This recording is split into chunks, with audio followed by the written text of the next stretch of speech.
The family of a serviceman missing since World War II has closure tonight. After his plane crashed into the Pacific in the Philippines, aviation radioman second class Albert P. Bud Rybarczyk, his remains returned to Michigan today. 24-hour News 8's Joe LaFurgey was on hand for that homecoming. Rybarczyk's remains were found last year by a group dedicated to bringing the long-lost casualties of war home. It's finally real to us. It's unbelievable. It's a miracle. And for the surviving members of Albert Bud Rybarczyk's family, pages on the calendar would play a role in that miracle. There was September 8th, 1944, the day then 22-year-old Rybarczyk's plane crashed while on a bombing run.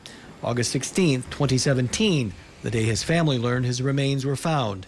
And today, December 7th. When we found out that he was coming in on Pearl Harbor Day and coming from Pearl Harbor, I mean, what more of a perfect day for him to come home. Cindy Gray was born after her uncle went missing. She knew little about him, except for the pain his loss caused the family. There wasn't many stories because the family didn't talk about it much when I was growing up.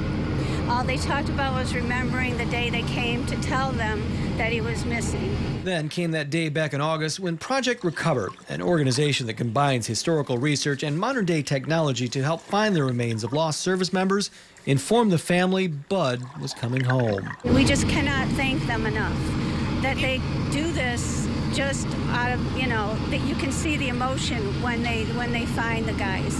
So on this Pearl Harbor Day, 73 years after he went missing, Bud Rybarczyk's family gathered on the cold, snow-swept tarmac at the Gerald International Airport as his flag-draped coffin was taken off Delta Flight 751. Rybarczyk's 87-year-old sister was among them. She said it was very unreal to her that after all this time, and that it was a miracle, a true miracle for her, and it would be closure. And there's another date on the calendar that plays a role in this family's miracle, December 25th. And my aunt said one of their favorite songs was I'll Be Home for Christmas, and he's home. Funeral services are set for Monday at St. Joseph Catholic Church in St. Joe. Yeah, Joe.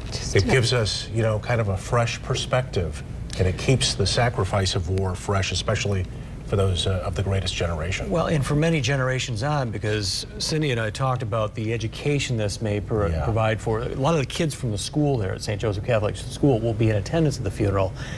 Now that next generation is learning as well. Such an amazing story. That is amazing. Thank you, Joe.